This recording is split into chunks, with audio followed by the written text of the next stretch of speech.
So the kids are watching, and they can tell when their parents are engaging in a war that pits them in the middle, and that creates stress really between the two homes, right. or whether we're choosing to offer common courtesy to each other and really working at building peace. Yeah, between they the see homes. it all.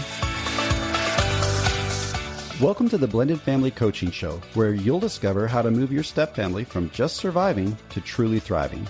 Grab your headphones and listen in as we share practical, real-life strategies for building healthy bonds, Understanding the kids' perspective, romance and partnership, parenting with great teamwork. and yes, even co-parenting with a difficult ex. We're Mike and Kim Anderson, and we believe with the right tools, every step couple can overcome the common challenges of step family life.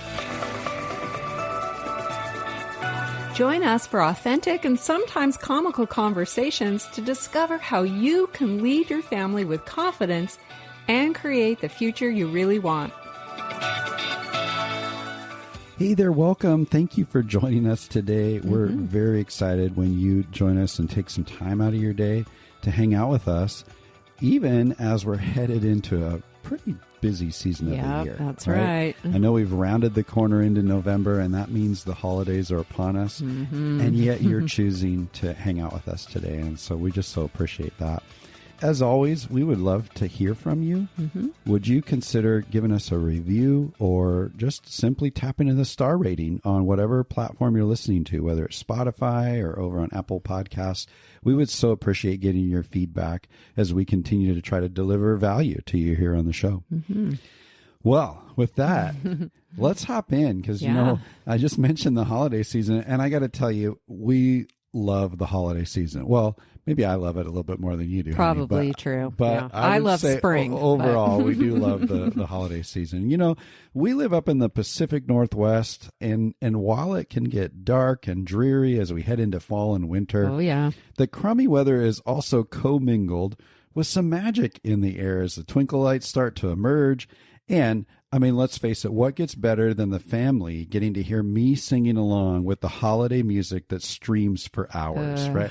I'm not looking forward to that, honey. I'm sorry. I'm not a big fan of Christmas music, as you know, but for some reason it always tends to get magnified in our home. Absolutely. Yeah. Well, you enjoy my voice, so you know. Oh, yeah.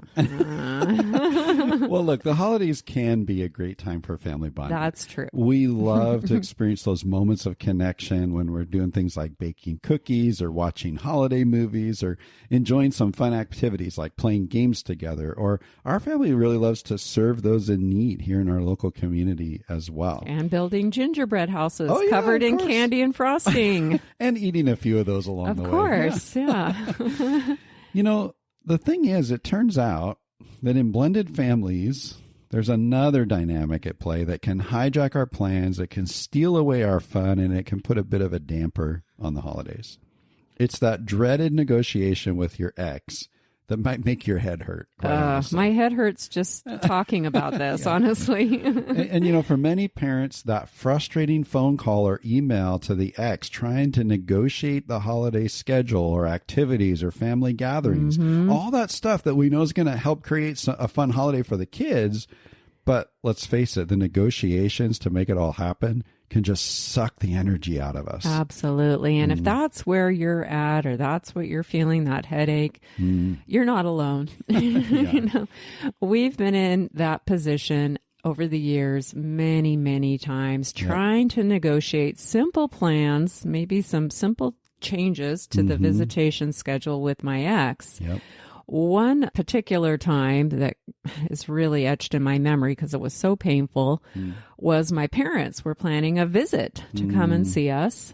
And unfortunately, the dates of their trip happened to be during Annika's visitation with her dad. Yeah. And this happened to also be right in the middle of a challenging season where there was quite a bit of tension across the two households.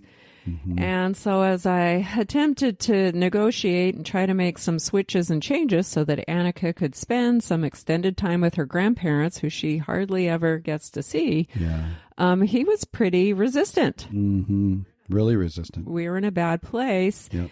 And sadly, in the end, she only got to spend, I think, one day with them. Yeah. They were here for like a week, and she got very limited time with them. And even that time was invaded on, and there was stress, and it was ugly. It was really hard. And, my parents were disappointed. Yep. I, of course, was extremely upset. And Annika was disappointed because she wanted to hang out and enjoy all the fun activities we had planned with my mom and dad. And she really did miss out because we weren't able to negotiate well. And that was really tough. Yeah, the negotiation process was really breaking down. And while we had a good time with your parents and we had our two mutual kids, there was some things that we got to do. There was just kind of this dark cloud, metaphorically speaking. It just kind of was, it was a weight, and she was missing. She was missing, and there was a heaviness and a lot of disappointment, and it was due to the breakdown in negotiation and cooperation with my former spouse. That's right. And like you mentioned, this was in a season of co-parenting where we were really struggling. Yeah. Ron Deal has some discussion in a couple of his books about just different kind of categories that we put our relationship with our previous spouses in. And we were in a category that we would call fiery foes. Oh, yeah. Right? We wanted to be cooperative colleagues. That's another category. We were trying. We were trying. And we had been cooperative colleagues for a while. Yeah. But in that season, you and he were really fiery foes. Yeah. And if you're listening today and you can totally relate to that, you're like, oh, yeah, I think we're fiery foes too, right? Or even the next one up, which is angry associates. Right. So you can move very quickly from cooperative colleagues to angry associates to fiery foes. Yeah. But, if you're in one of those two categories, fiery foes or angry associates today, I want you to know that what we're going to talk about today, those principles still apply to your co-parenting approach, regardless of how your previous spouse responds. But you also might want to dive a little bit deeper into some different strategies for how to apply the principles that we're going to talk about today. And to help you with that, we've included a few recommendations for some previous episodes in the show notes. So you might want to go over to the show notes and kind of look through the resources, and there'll be some links to some other episodes that might help you with that. Yeah, especially if when you're in the midst of negotiating things with your ex, you're feeling devalued, dismissed, or disregarded. We have an episode in there to help you navigate that. It can be really tough. For sure. But regardless of whether you and your ex lean more towards being cooperative colleagues, which that's the hope, or if you're more towards angry associates or even fiery foes, the reality is that negotiating and coordinating a schedule change, even small ones, with a former spouse is often a common frustration for many step families. Absolutely. And, most of the time, our tendency is to kind of want to blame the tension and the frustration on the ex. Of course. Well, it is always their fault, right? Which I actually just did a minute ago. That's right. If he would just listen to reason, or if she would just be a little bit more flexible, then we could work this out and everything would be smooth sailing, right? But the truth is, we usually say those kinds of things when things aren't going our way. Of course. Right? And that's what was happening to me in that moment of trying to coordinate my parents' visit. Things were not going my way. But you know what? We're not always going to get our way. Yeah. And another truth is that often in our assumptions of how we expect negotiations to go with a former spouse, based on, maybe our past experiences, we don't always approach these conversations well. I know that from my own experience. Absolutely. Yeah. Whatever's going on inside of us is what tends to come out of us, right? I love what the communication experts over at Vital Smarts say. They ask the question, why is it that those times when something matters most, we tend to do our worst? I don't know if you can relate to that, but so much. I am so guilty of that. I think I've gotten better over the years, but I do know that when, things are really on the line, I get emotional. I get tongue-tied, I get tense, and then I end up doing my worst. And I think this magnifies when we're dealing with a former spouse because we've got history, we've got trust issues, we've got hurts and hang-ups that maybe haven't been healed. And so we show up at our worst in the middle of these negotiations that really are important to us. Yeah. And so that's what we want to talk about today, really. Yeah, and part of the answer to this question of why do we tend to do our worst in these moments is because all of this is highly emotional. Yep. It's not just those triggers with the former spouse that you were talking about, but these are things, especially as we head into the holiday season, it's family time and we want togetherness and all of that. Expectations are sky high. Yeah, we really want to be able to connect with our kids. And sometimes that requires deviating from what the norm is in our visitation schedule. But regulating our own emotions is critical. Oh, yeah. And that's kind of a subject for another episode. In fact, we might throw a link in the show notes around that as well. But, sometimes we tend to get locked into what we want and we try to muscle our way through it without stopping to consider how our requests or really our demands might be being received. Right. Maybe you can tell I've got a little bit of experience with that. But, when kids are moving between two homes, it's critical for us to have a bit of a mindset shift when it comes to negotiation with an ex over plans that might disrupt that typical visitation schedule like we talked about. We've got to think it through. That's right. So today we want to offer 5 tips to help make that just a little better. And there's another challenge that can often strike an emotional chord in us. It's not just the difficult negotiation with the ex that can create headaches. Right. You might also experience some feelings of guilt or disappointment when your kids end up missing out on a fun activity, when the plan that you were hoping to negotiate just couldn't be worked out. Yeah. And that can turn into tension between you and your kids sometimes when they experience disappointment or when they feel left out of an activity. I mean, this can really touch on a lot of different emotional levels. Yeah. It's that dark cloud that we were talking about before when your parents were here and we didn't get to have Annika with us. Right. And those feelings of missing her and guilty and disappointed, all of that was a part of, especially for you. Oh, it was hard. It was really hard. Yeah. And, we're going to talk a little bit more about that later in this episode. But first, let's consider 5 tips that can help us negotiate holiday plans with our former spouse in a way that might be more productive and hopefully make the season a bit more peaceful. Oh, I love that. Yeah. Now, every parent can do this, and in most cases, following these simple tips will help to reduce the tension for everyone in both households. So the first tip is resist the urge to procrastinate. Wait. You're saying to resist the urge to procrastinate? I know. Because if you're anything like me, you'll put off the dreaded task of negotiation with an ex as long as you possibly can, right. Especially if you've been met with a lot of hostility and resistance in the past, right? Yep. Nonetheless, the sooner the better. Because last-minute requests, they really have an appearance of disrespect. And that can add pressure and frustration to the entire situation. For sure. Now, we've personally been on the receiving end of this more than once with my ex, right? Agreed. He would often spring things on me, expecting me to change the visitation schedule at the last minute because he wanted Annika to participate in something that his family was doing. And every time those last minute requests created stress and really stirred up a lot of anger in me towards him. You felt disrespected. Yeah. Sure. Yeah. Now, I happen to be a natural avoider.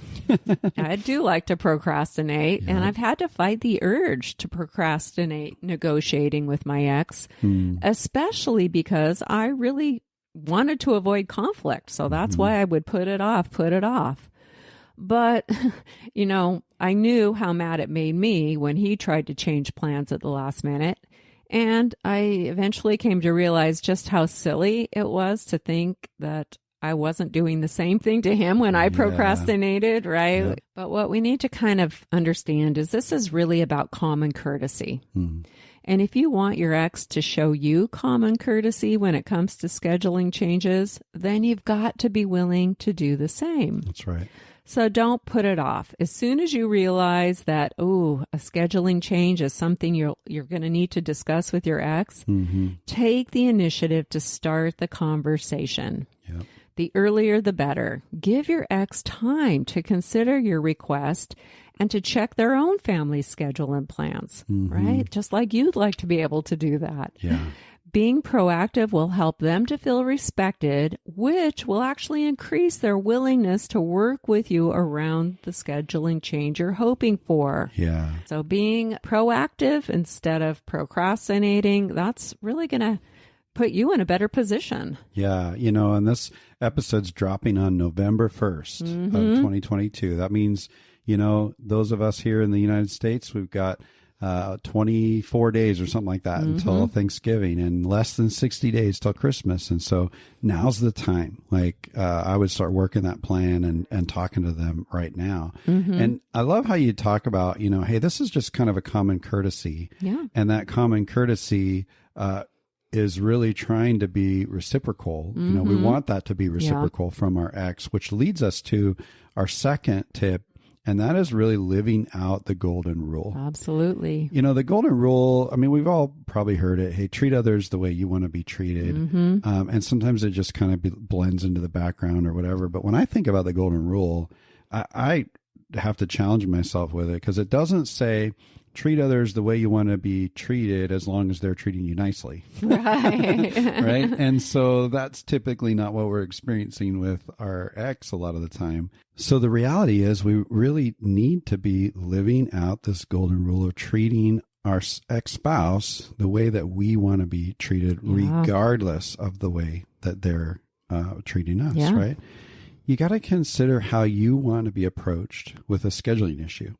If you don't want the ex to come at you with an entitled or demanding attitude, then you're going to need to keep yourself in check when you approach them as well. A respectful request, along with ample time to consider and respond, is going to make your appeal easier to swallow. And ultimately, that fosters a peaceful co-parenting relationship. Right. You're moving more towards cooperative colleagues when you do that. Absolutely.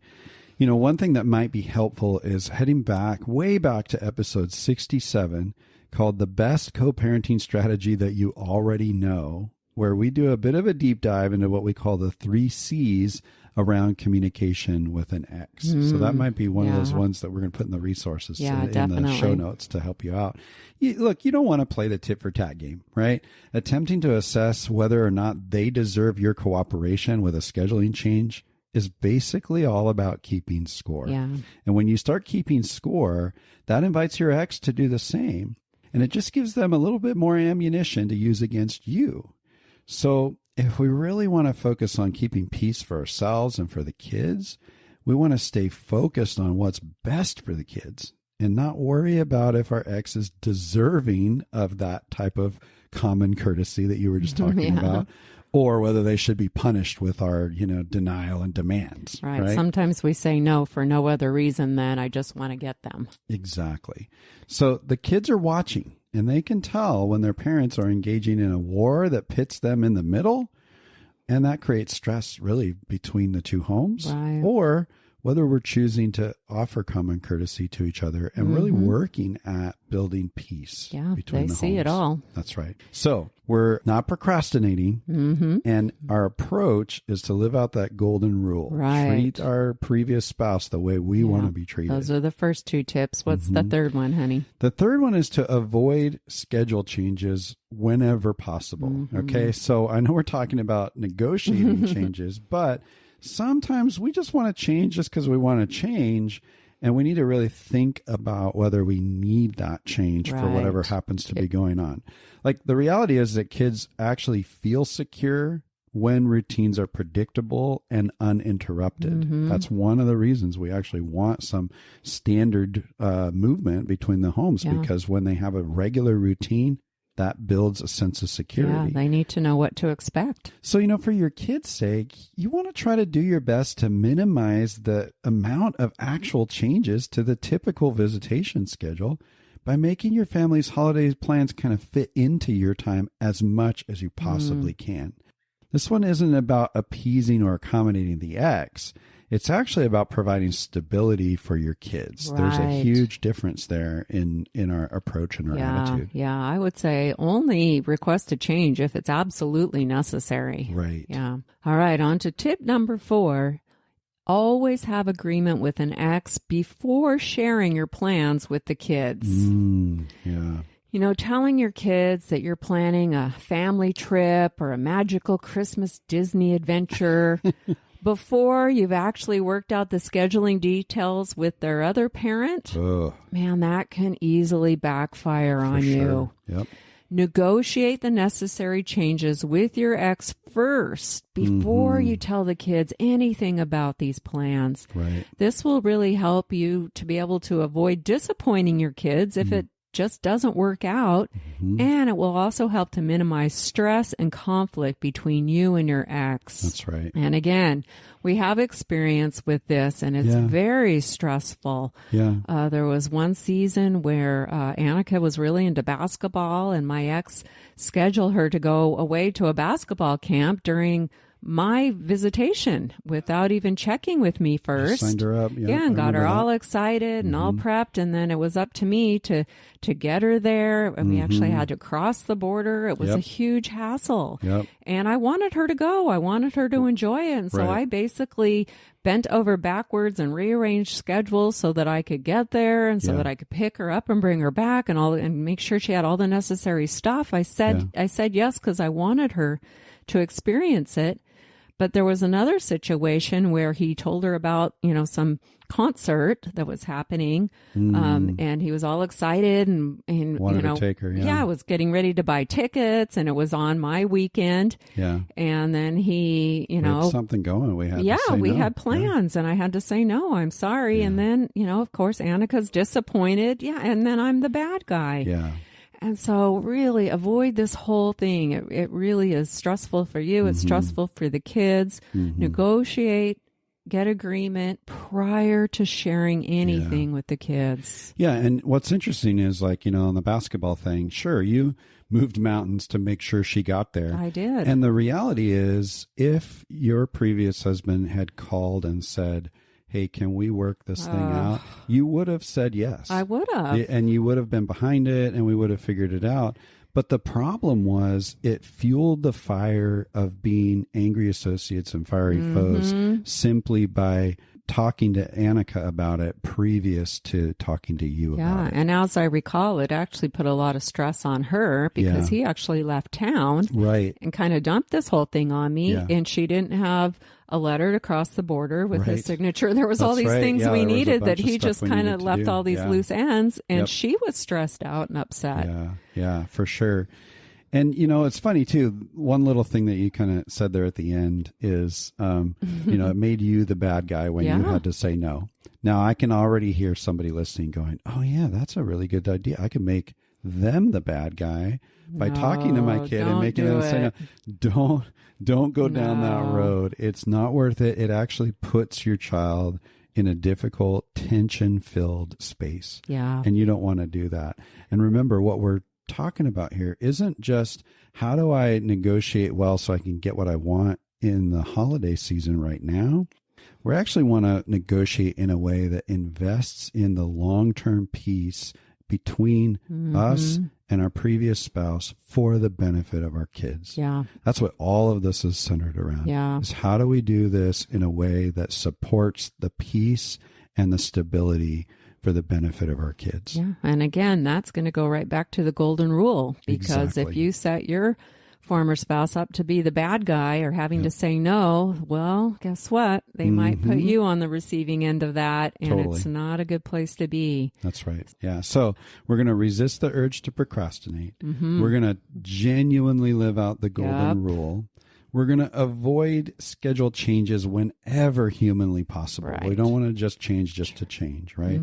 And we're going to focus on having an agreement with the ex before sharing any changes or plans with the kids. Right. And that leads us to tip number 5. Honey, Right. what is that?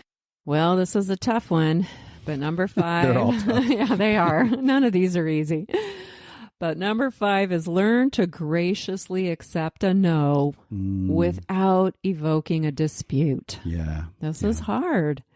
but accept the reality that there will be times when things just don't go your way. Right. And rather than allowing hostility and resentment to take over, choose to accept your ex's no, and then just let it go. Yeah, you got to move on. Yeah, remember that you also have the freedom to say no to scheduling changes when you need to. That's right. But keep in mind that an ex will most likely be flexible only to the extent that you are. Mm-hmm.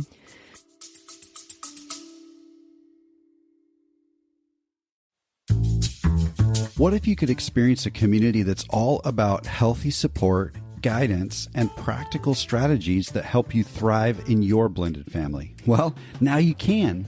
Blending Together is a supportive community for blended family couples just like you. We've educated and supported hundreds of couples navigating the unique challenges of blending a family.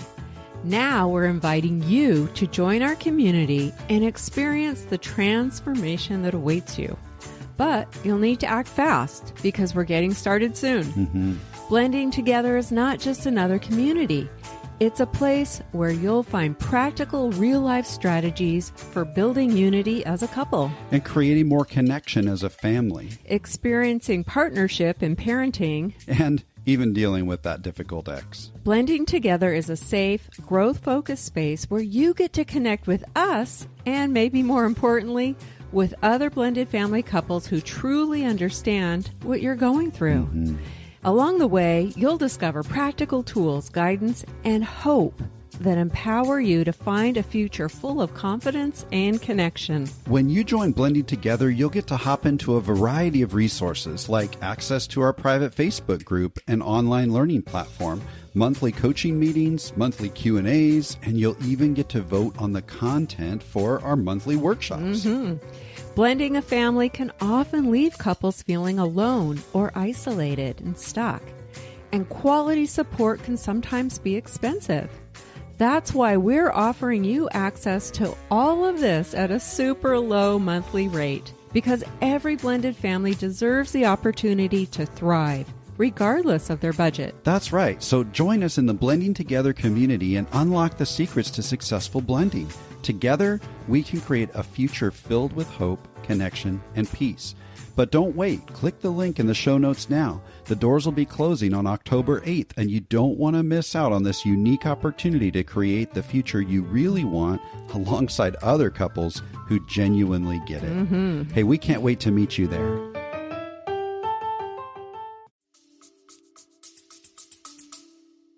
Now, back to the story about my parents visiting. You know, I said we were so disappointed because we only got to spend one day with her, and that created that dark cloud, and it also created a lot of conflict. Yeah. But we had to choose to focus on being grateful for the time that we did get. You know, he did make some accommodations so that she could spend, you know, although it was limited, it was still time with her grandparents. Yeah.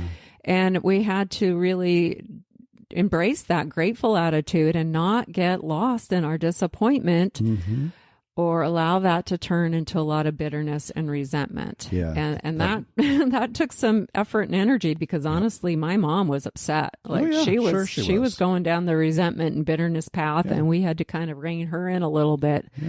And, you know, there was some disappointment for Annika as well.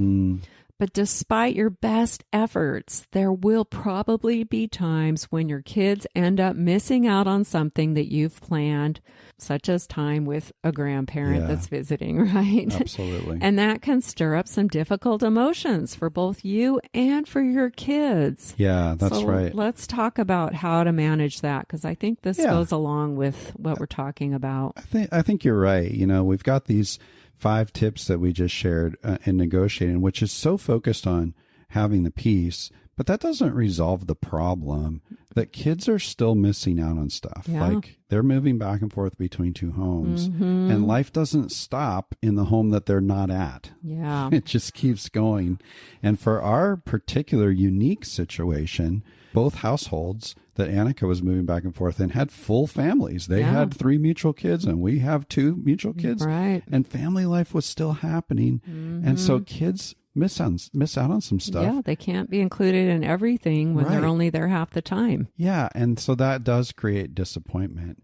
And, it can be hurtful and frustrating when we've tried negotiating the best we can. We've done everything we could to include our kids in the fun stuff that we've got planned for our family. And if you happen to be a complex blended family with 2 sets of kids, that gets even more complicated if one spouse's kids are present in your home and the other spouse's kids are not able there to be there to share and all of that. There's just simply going to be times when things don't work out the way we'd like. Right. And when that happens, let's talk about how we can approach that in navigating our children's disappointment with that. And our own emotions as well. For sure. We want to talk about 5 A's of navigating a child's disappointment and managing your own emotions right. too. Yeah. It's really about managing heartache and disappointment. Yeah, 5 A's of navigating heartache. I like that. Let's put it that way. So the first one is to acknowledge.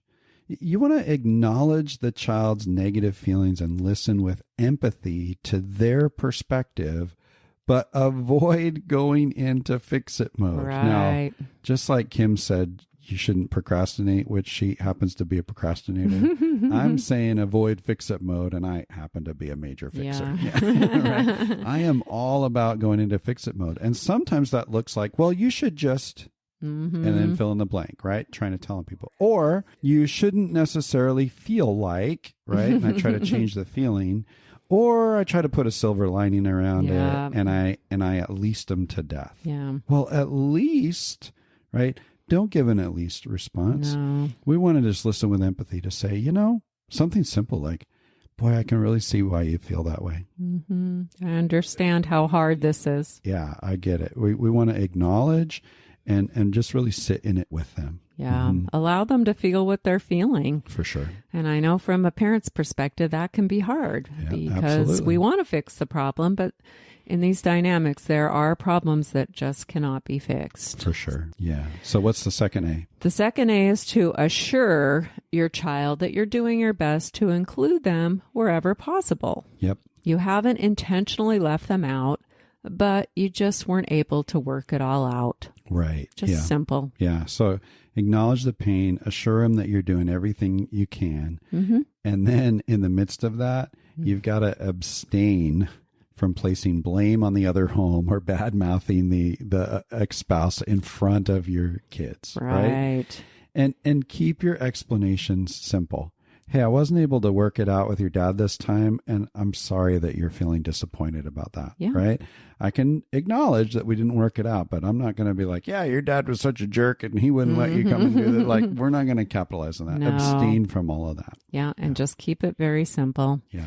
The next A is to accept that the circumstances are difficult and disappointing, but keep yourself focused on moving forward.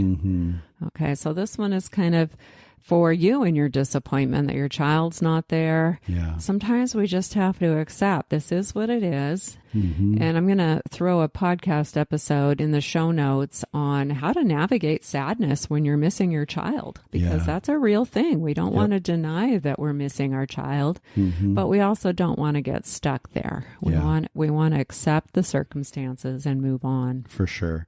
And then finally, we want to avoid getting stuck in negativity or adding drama to the situation. Oh, yeah. Also avoid oversharing with your child about the circumstances. It kind of goes along with abstaining from blaming the other person, but we want to avoid oversharing about, specific circumstances, especially age appropriate, and your own painful emotions. Right. Oh, I'm so distraught. I missed you so much, and it's Yeah. just not the same without you here. Right. That puts a lot of guilt on a child. They don't need that kind of burden. Yeah. Instead, we want to keep ourselves focused on helping the kids to process their emotions. And then you process your own emotions with another trusted adult at a later time. Yes.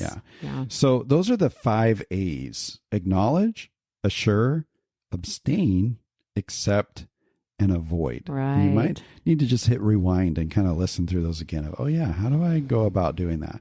Because again, it helps you to manage their difficult emotions, but also your own. Now, if you want to learn a little bit more about helping your kids cope with disappointment, you can go back and check out episode 71, which will walk you through the steps of emotion coaching kids and helping them work through painful emotions. Yeah, you want to help them work through them, not avoid them. And I think that one was actually a couple of years ago, framed through the holiday season as well, right? So it'd be great to listen to this time How of to year. help your kids through holiday disappointment. That's right. Yeah, and it's a step-by-step process, and every parent can learn to do it. For sure. So managing your family schedule while respecting the other home can be challenging, to say the least. We know this is not easy. Right. Learning to negotiate wisely and respectfully is a valuable skill that will serve you and your kids well. That's right. And you can make meaningful progress as you choose to lean towards peaceful communication and solutions that are going to meet everyone's needs. Absolutely. I know this is tough stuff, but you can take steps to do something that's actually productive, peaceful, and helps to build that cooperative co-parenting relationship. That's right. So, again, this is dropping November 1st. And so within the next week, like before the end of the week, we want to get out of procrastination mode. We're going to live out that golden rule. We're going to really look at the schedule and say, do we need to make changes genuinely? Is it and we'll necessary? avoid schedule changes whenever possible. We'll have an agreement with the ex before we tell the kids about any shift in plans. And if we get a no, we're going to accept that graciously. Yep, don't get stuck. And with any other disappointment that we experience, we're going to follow those 5 A's. You can just rewind a little bit and re-listen to those. All right. So, again, if you're cooperative colleagues with your ex, this might be a little bit easier. Sure. If it's angry associates, I just want to remind you, we've got some extra episodes in the show notes for you to go and check that out, because these principles still apply, but you might have to strategize how you live them out in a little bit of a different way. And so you go check out those extra resources to help you with that really difficult ex. Now, this isn't all we're talking about holidays, because in 2 weeks, we're going to have a simple step next week. And then the week after that, we're going to talk about blending your family's holiday traditions, which is a very different thing, right? You got a couple, 2 people that have had some single parent years. Chances are you've each established some routines and traditions around this time of year. Sure. And maybe those things just don't blend all that easily. Yeah. So we want to talk about what that might look like. Yeah, and chances are you want to develop some new traditions as well for your blended family. How do you do that? That's right. Now, if you don't want to miss the simple step next week, then you've got to subscribe or follow the show over on Apple Podcasts or on Spotify, because we don't put those simple steps anywhere else other than on the podcast app. Right. So make sure you're following the show. Leave us a star rating. If you've got a couple of minutes, we'd love for you to leave a review. But that's going to make today's episode a wrap. Until next time.